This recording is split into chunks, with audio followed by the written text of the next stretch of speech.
When you change the way you look at the world, your world changes. Mm, And that's what I'm trying to get across in my talks. Is like, is it the worst? Maybe. Maybe it's not as bad as you think it is. yeah. Here's an example of how I use this in my life, and it made all the difference because when you shift that perspective there, it's huge. Hi, and welcome to Helping People Perform, the podcast that gives you fascinating insights into those people whose chosen vocation is to help others perform at their best. From consultants to teachers, sports coaches to financial advisors, all of my guests share a passion for getting the most out of individuals, teams, and organisations. Enjoy the episode. Hi everybody, and welcome to another episode of the Helping People Perform podcast. Today I'm delighted to be joined all the way from Vancouver in Canada. We have motivational speaker and traumatic brain injury survivor who's there changing the way people view their setbacks. Welcome to the show today, Dan MacQueen. Paul, it's a pleasure to be here. Thanks for having me. Well, thanks for taking the time and being on the show, mate. Looking forward to an interesting chat. Before we get into the how you help people and what you do these days, can you just give us a little bit of background about you and what got you to where you are today? Yeah, for sure. So I guess my interesting part of my story is the traumatic brain injury I suffered in London. I'm from Canada. How did I get to London? Great question, Paul. I'm glad you asked that. I studied a master's in Sweden before this. Lived in Sweden for a year, did a master's in leadership for sustainability. Yeah. Then moved to London afterwards, working in tech. Uh, Big nights out, cafes, food, going out to bars and stuff, a great, vibrant lifestyle. I started having these headaches that were horrible, and they got worse after a few weeks. Right. I was popping painkillers like candy because my head was pounding. Mm. The headaches would get so bad that my vision would turn spotty.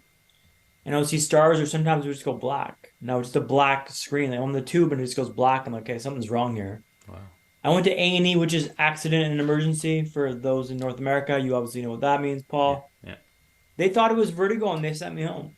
Wow. But they told me if the headaches were to continue, I could get them checked at an optometrist. My eyes checked at an optometrist. So I was in the middle of the exam, and the optometrist, Mr. Patel, he stopped the exam, which is not a casual move, right, Paul? Mm. He goes, we got to stop it right here. I'm going to give you the sealed envelope. And he told me to go directly to Moorfields Hospital. Didn't really follow those suggestions. I didn't open the envelope, but I went home first to grab a Jack Reacher rope by Lee Child, a bite to eat, and a phone charger because I figured I'd be in for a bit of a wait. Went to Moorfields Hospital. They ran the same test, then escalated me to Charing Cross Hospital. It turns out I had a dangerous buildup of pressure in my brain caused from a non-cancerous cyst in my head. It turns out I required emergency brain surgery. It turns out my world was about to change entirely. Mm. I called my manager, messaged a few friends, routed the folks back in Canada with the old email. Looks like I'm going to have brain surgery tomorrow. So I was on the operating table and my mom was flying to London. While I was on the operating table, I had a brain hemorrhage. The cyst in my brain burst, they think. Wow. My mom lands and finds I'm in critical condition. I was in a coma for 4 weeks, but was in and out of consciousness for months after this. It was very dicey, touch and go. Mm. When I was in a coma, they had to keep my core temperature down below 40 degrees, otherwise it'd be brain damage. They used ice blankets above and below me to keep my core temperature down. This led to violent shivering. Mm. I was cold for months after getting out of the hospital. I think the cold had seeped into my bones. Mm. When all was said and done, I was learning how to walk, talk, and smile again, Paul. I had to rebuild my life up from the stage. You know, getting in the wheelchair took 30 minutes, then 25, then 20, then 25. It was arduous. It was a struggle. One step forward, two steps back. I worked tooth and nail and I had a ton of help. My family came up from Vancouver. Friends came up from Vancouver to help me and support me and cheer me on. They kind of cheered me on the sidelines, and I wanted to show them that I could be better and that I was trying really hard here. I wanted to show them progress. So I built back to walking again, talking again. The way they got me talking again, I had a breathing tube removed, so I couldn't talk for the first few weeks, which was very frustrating. I woke up in the hospital bed trying to speak, but I can't speak. My mom, dad, and brother around the bed, and they go, "How are you doing, Dan? Like you just had this brain hemorrhage. How you feeling?" And I'm trying to talk, but I can't speak because the tracheotomy hadn't healed yet. My box hadn't come back. And I'm really frustrated. And I go, give me a pen and paper. And I point at my brother. I go, you get me out of here. Wow. And I showed it to him like, he said, what do you want me to do with this, bud? But it took weeks to get talking again. The way they got me talking again was the nurse took me down to the park and she would sit me in front of these kids across the park and she goes, hey, Dan, they don't think you're good enough to talk. Those kids across the way, they don't think you're good enough to talk, Dan. And I go, I found my voice. Right. Tell me I can't do something, man. And like, she found out what motivated me, just hammered that. And it worked. I got speaking again. But it was one step forward, two steps back. I got my way back up to work after 8 months of rehab. Um, yeah, well, that's kind of the Cole's notes of what happened to me and the start off there, Paul. I don't know if that gives him somewhere to jump off of. Wow. I mean, what a story. And, there's so much to go off there, and just an amazing, the fact that you've got back to where you are today, and the strength of character that it's taken, and the strength of support that I'm sure it's taken to get you back there. Couple of things I've noted on here. You maybe glossed over a little bit there, but Sweden. Let's go back to that side of it. What took you to Sweden in the first place, and what was life like there? Yeah, so Sweden was great. It was I found out if you got a European passport, you get free education in Sweden. I was looking at masters in Vancouver, but it was going to be about 20, 30 grand. I figured, well, I got a passport to European, Austrian passport. My grandfather was Austrian. Right. If I can get to Sweden, I can get free masters. And I can pay 20, 30 grand to live in Sweden for a year, which sounds way better than spending 20 grand on a higher education here. Yeah. We moved to Malmo, Sweden, in the very south of Sweden, which is awesome. Have you been there? I have, yeah. Yeah, it's a fantastic place. It's a I, good spot. So like I really enjoyed Malmo, like vibrant city, one of the bigger cities in Sweden.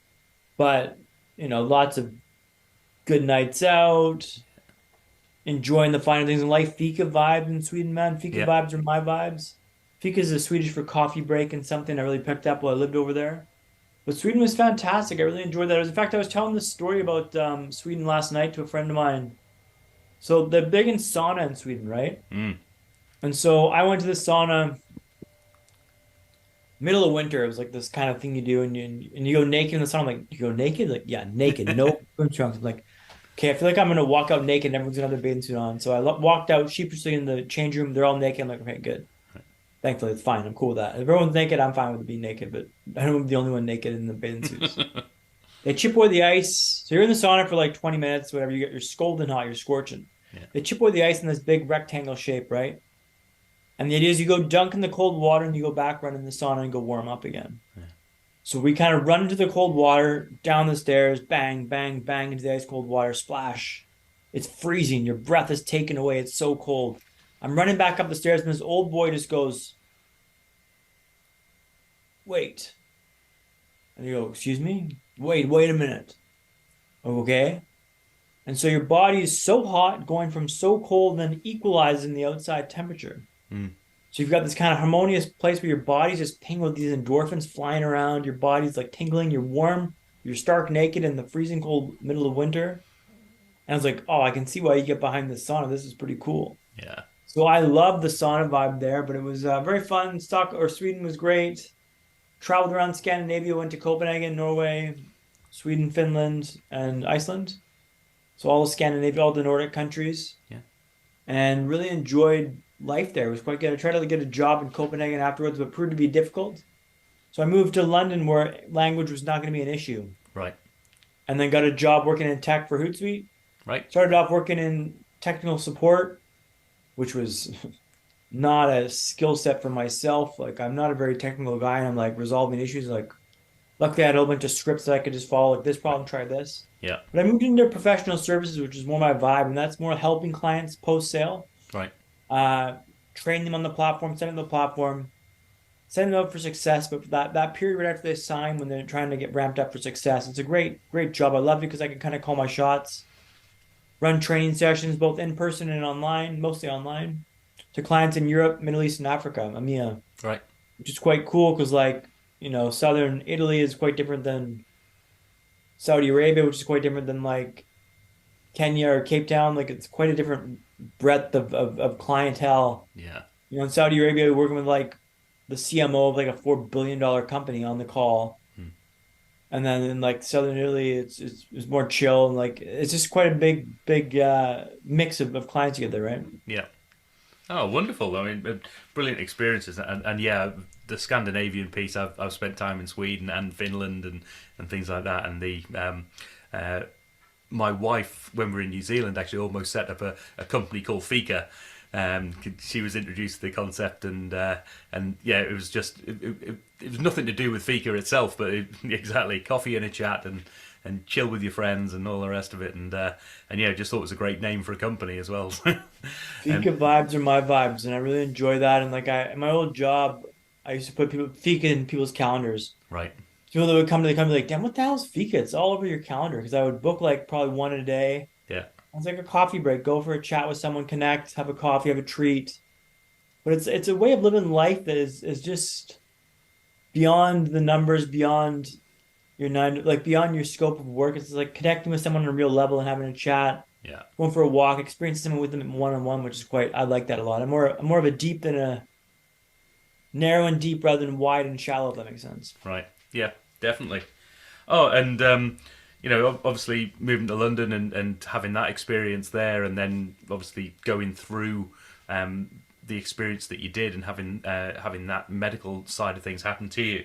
I mean, I've lived on the other side of the world. I've lived far apart from family. How did your family react? And you say your mum came straight over from Canada. It's always a difficult thing when you're that far away to know, do we get on the plane? Do we not? How can we help if we do come over? What can we do? How did that work for you and your family in that situation?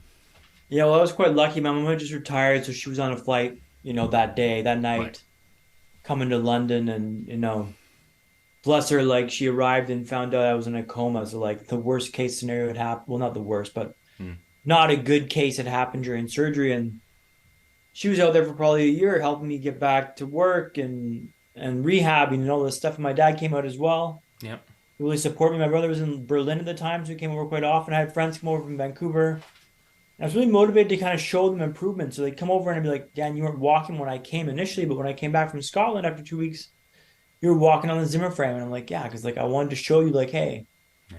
I'm gonna try here. Like I always prided myself when I was younger, not trying too hard, or at least presenting that I tried too hard. Mm. I gotta be cool. I'm not trying too hard. This is all easy for me, but it was never easy. I always like downplayed the try. Right. Now it's like, hey man, I'll wear it on my sleeve. Like I'm trying my ass off to make this happen. And like it's I call trying like chop wood, carry water. Whenever I get stressed or like flustered with what I'm doing, chop wood, carry water, get to work, go through the connections on the podcast match, go Mm. through cold emails, go through the course that I'm doing for speaking and building that stuff up, like chop wood, carry water, get to work. Mm. But the help that I had from friends and family was like instrumental in getting me back, and that's why I'm so driven to kind of help people now because maybe you don't have the support that I had. Maybe you're not Mm. able to get back up to where I'm at because of the help I had.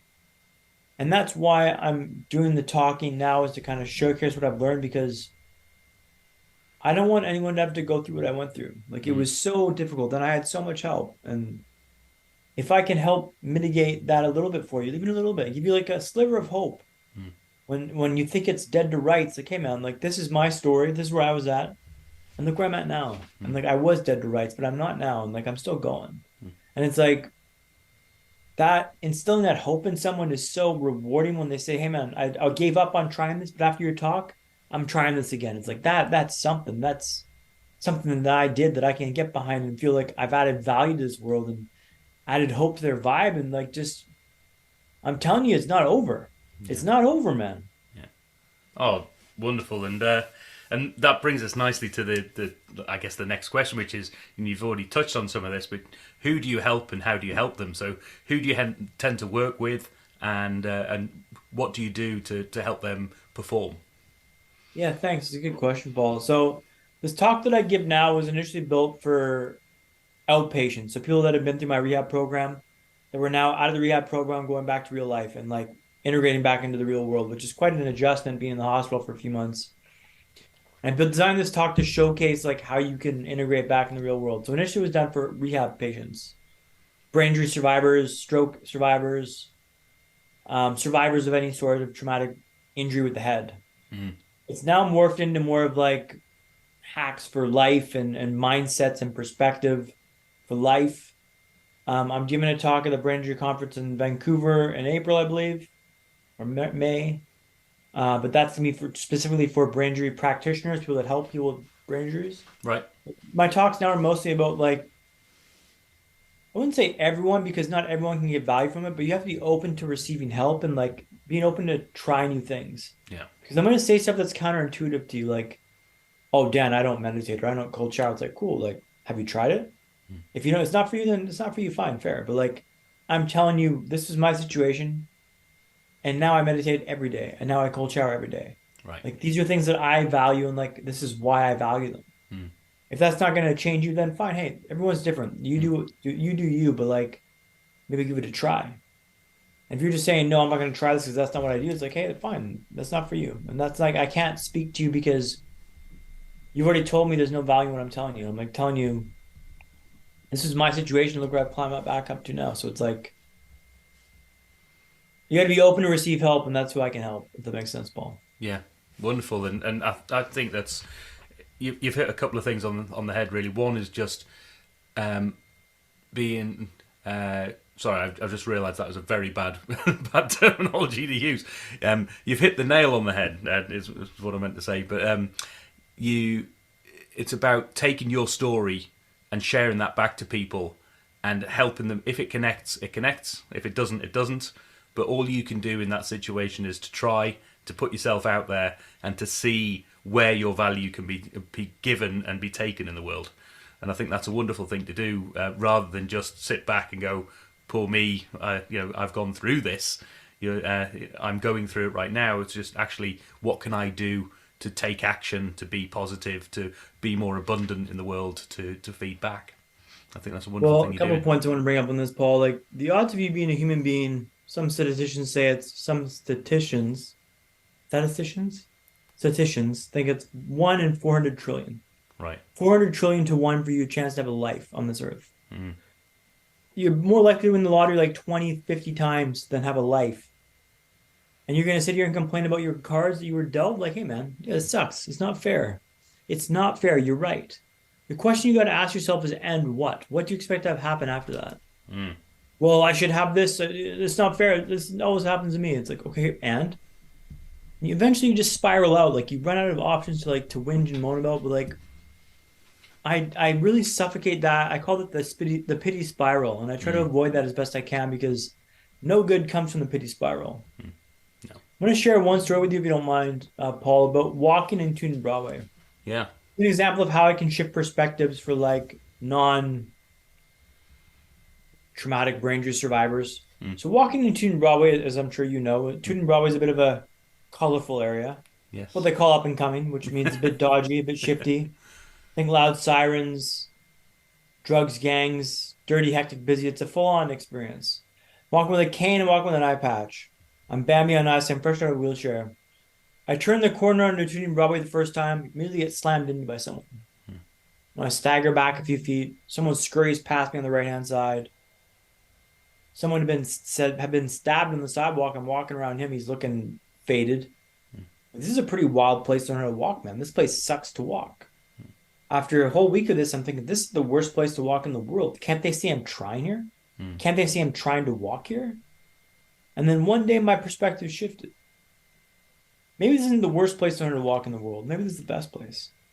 If I can walk here, I can walk anywhere. Yeah. Now, Tune Broadway didn't change, right? Yeah. It's still up and coming as far as I'm aware today. Bless you, Tune Broadway. Got lots of love for you. No disrespect.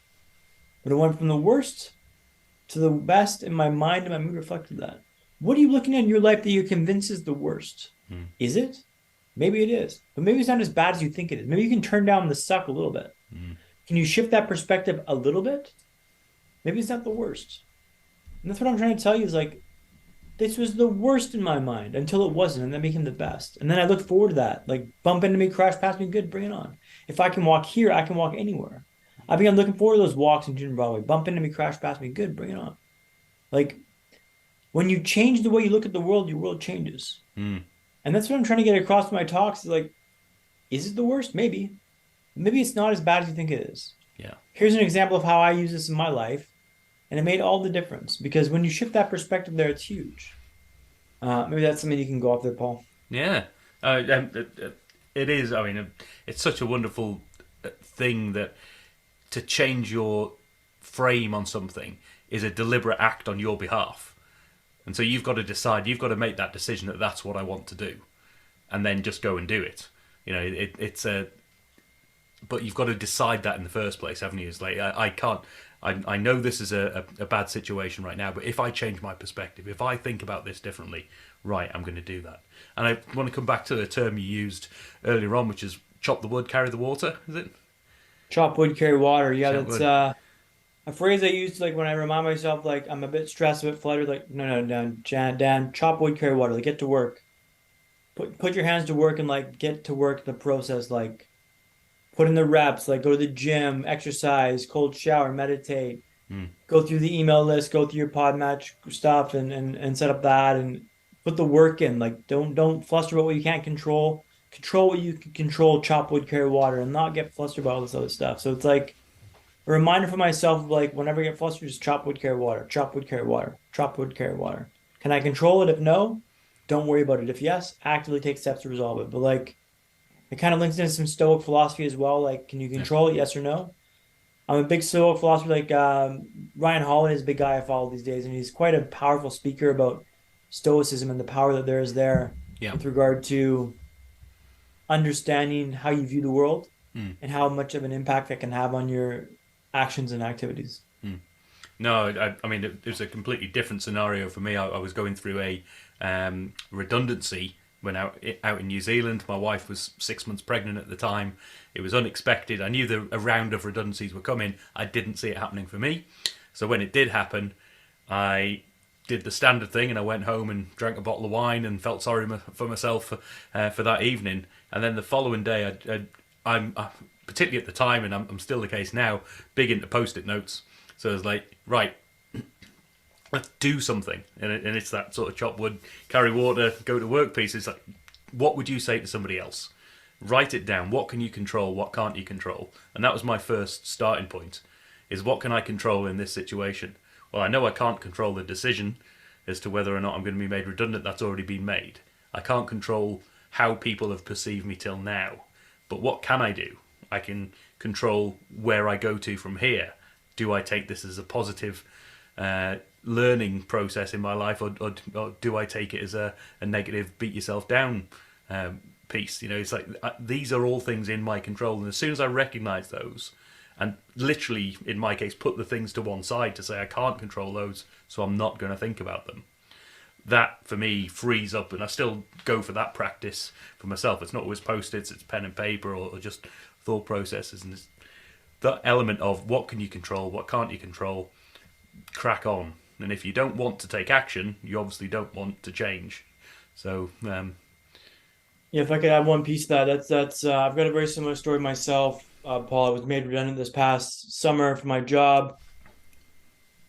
I went for a lunch, had a couple margaritas, I'll be honest, and then I decided, you know what, I'm a motivational speaker today. I'm picking up a computer today because tomorrow I'm chasing this full hog. right. And acceptance is the big thing here, right? Like the first brain hammer took about a month to accept.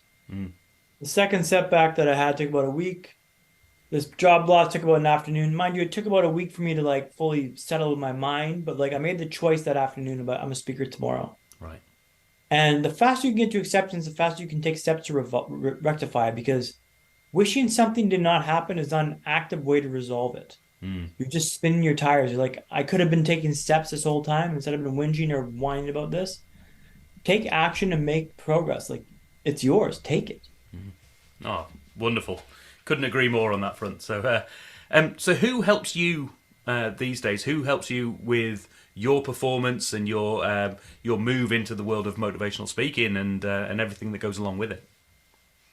I've been very fortunate. I have a whole bunch of friends in Vancouver that are quite active in terms of videographers, in terms of editors, in terms of photographers that have helped me kind of build up a profile that's, wouldn't say totally flawless, but it's pretty good for a V1 for a speaker Yep. website. The website's done now, which is pretty cool.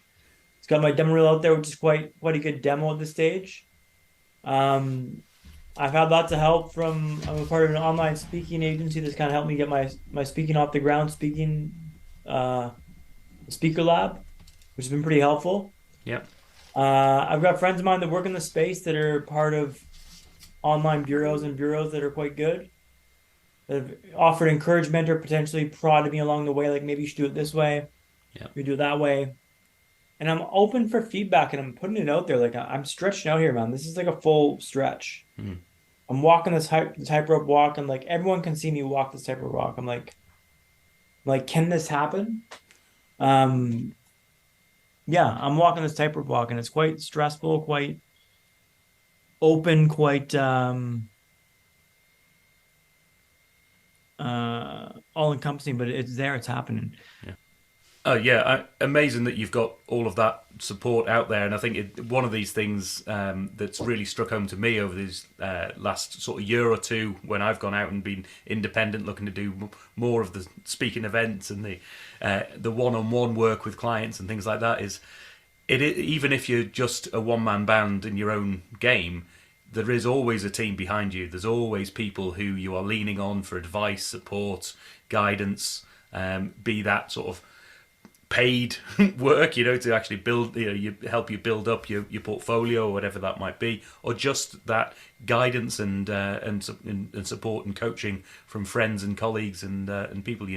It's invaluable because particularly when you're taking such a leap like yourself, it's like you don't know the world of motivational speaking. Is my assumption, because you haven't been in that world until you are now.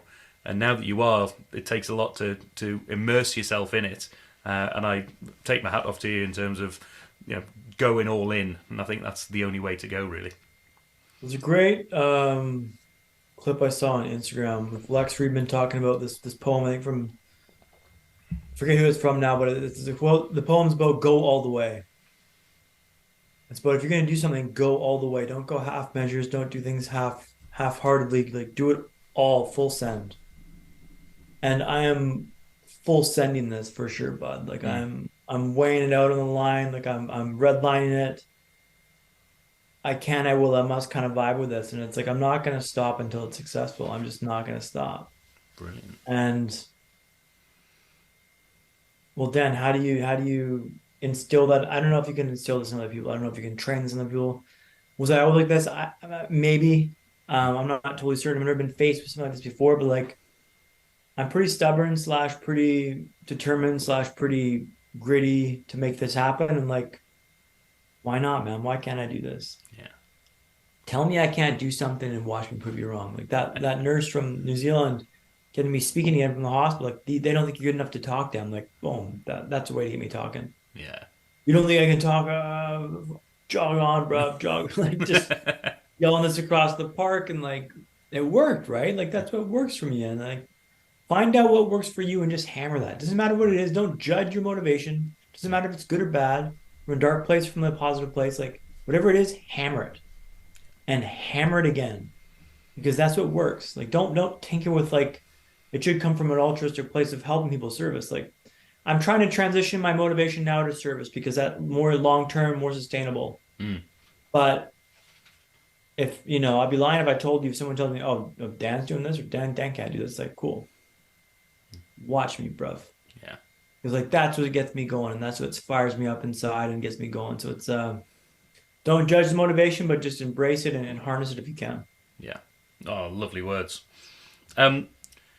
Couple of questions then. If you could help anyone, any individual or team or organisation, with the skill set you've got and maybe with your motivational speech, who would you want that to be?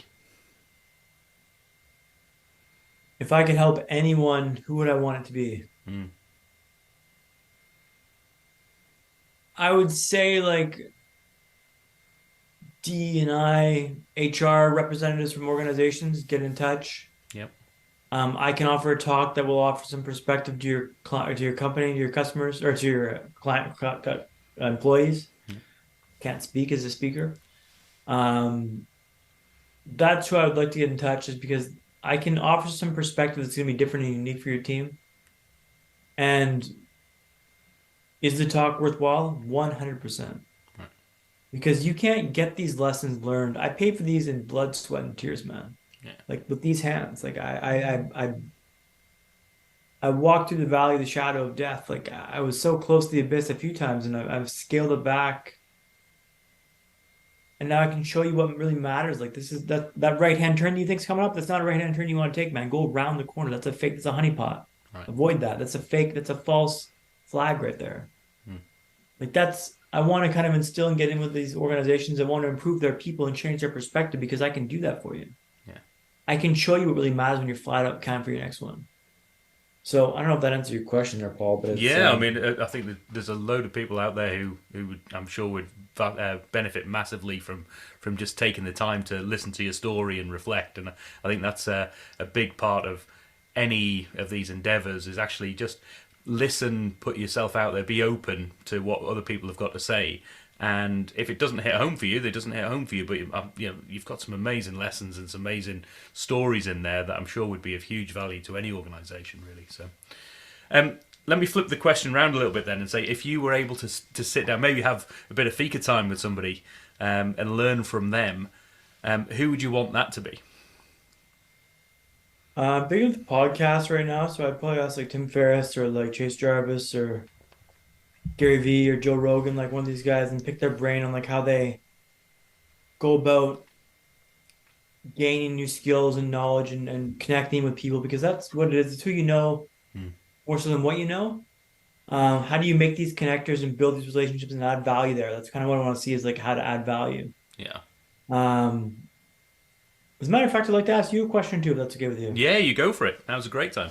Well, Paul, I wanted to ask you, what was the question I wanted to ask you? So you've been doing a podcast for a little while now. I haven't checked how long you've been doing it for, but you've obviously interviewed a number of people. Quite a skilled interviewer, as I can tell from the interview today. But what's one thing that you've learned from interviewing people such as myself, from your perspective? Like, what's a lesson that you see, or like maybe a thread that you can pull through all the interviews you've seen so far? I mean, thanks for the compliments, by the way. It would be. I mean, I've been doing this since last September, so it's probably be about sort of 6 months or so now, and that's something I've been really leaning into. I think the thing for me is just to listen to what sits behind some of the stories. So the stories themselves that people have got to tell are always amazing. But the bit that sits behind that, and that's the bit that I'm trying to get my upskill myself on, is how do you sort of just peel the onion back a little bit to see actually what's driven what's got you there, or what that story, why is that important to you? Why is that something that you want to share with the world? And I've learned from all the people that I've spoken to that everyone's just got this unique perspective on life. They've got and this is a case for everyone in general, but everyone's experiences shape who they are today, and if you are open to listening to those, you can learn so much. I mean, I've this has been one of the best educations I've ever had, just interviewing people for the podcast. It's been an amazing piece in my life to go, oh, I've never thought of things that way. Or now I see the importance of, let me pick some examples of some amazing people. It was International Women's Day yesterday. I don't know when this episode will be going out, but I put out a compilation of all the amazing women that I've spoken to on the podcast. And there are people who are talking about money advice. The lady who works at the Mortgage Mum and helps people with financial education. There's people there who are in the D&I space who help people understand gender equity and privilege and all those sorts of things. And there's people who are coaching and helping people to listen better or to share their stories with the world for positive impact in the equity world for women around the world. Or just if you can just listen to those stories and understand what's one thing that I can do, and that's one thing I'm trying to do, and all the way through this is what am I going to do differently after speaking to this particular person. And it might just be to change my perspective on things, to widen my horizons. It might be to go out and say, right, I need to sort my finances out, or I need to think about this. I need to take more active part in being an advocate for different groups or whatever it might be. Then that for me has been it's just been such an education. So I'm trying to learn and trying to improve as I go along. That's great, Paul. Thank you for that. It sounds like the why is so key, and that's a really understanding So the why is quite big in all these people that you're speaking to. Is that what I'm getting through with this? Yeah, definitely. It's like what's driving you to do what you do now. The backstories always give you that little bit of a right. Either something in your life has driven you to move into that part of the world, or to want to help people in that particular way. What is that? Why is that important to you? And why is that connecting with your clients and the people that you're trying to help? Because I think that's the bit that drives things forward. That's wonderful. Thank you, Paul. One last question, if you don't mind. As a podcast host, I've got a podcast myself, but it's on pause right now. Yeah. Play loose, look tight, documenting the process of life after. But as a podcast host right now, what's one thing you would tell your younger self before starting a podcast, before you started the podcast? Hey, guess what? This is how it actually is. What would you tell your younger self? I would heed the words of one of my guests, actually. So I've spoken to a couple of podcast people who support people with podcasts, and so and there's a great guy, Kevin Palmieri. I'll give him a shout out there. Podcast Growth University, and there's some great tips and tricks there. I think the key message for me is consistency. It's like if you go out there and you share your message and you do it consistently, then that is what will drive, firstly, your audience. Your audience will see that consistency. They'll know where to go. They'll know that on a Monday I release a new episode. And if on it comes to a Monday and there's not an episode, then they're going to walk away from the podcast and go and find something else. But it's also about the consistency from my perspective as well, in going out and say, right, if I'm going to learn from these people, let's consistently learn. Let's put that stuff into practice. So yeah, be consistent with what you do, and once you're in, go all in, and move forward with it. Cool, that's great, Paul. Thank you very much for that. Awesome. So, Dan, where do people find out more? How do they get in touch with you, and how do they acquire your services? Thank you, Paul. That's a good question. I've got a new website up now, MacQueen Dan, MacQueen, Dan.com. Website's up as of last week with my demo reel on there as well. You can see what I can do. I've done a lot of in-person and also online gigs, some in the UK, some in America, some in Canada. Got a few Canadian gigs coming up now, which will be quite nice to do those in person because COVID's been quite restrictive. But MacQueenDan.com is where I suggest you go. Check out my demo reel. Yeah. There's a forum there where you can contact me directly and we can start a conversation about speaking if you would like. Brilliant. And as with all of my guests, but I always encourage people to reach out to my guests and find out more.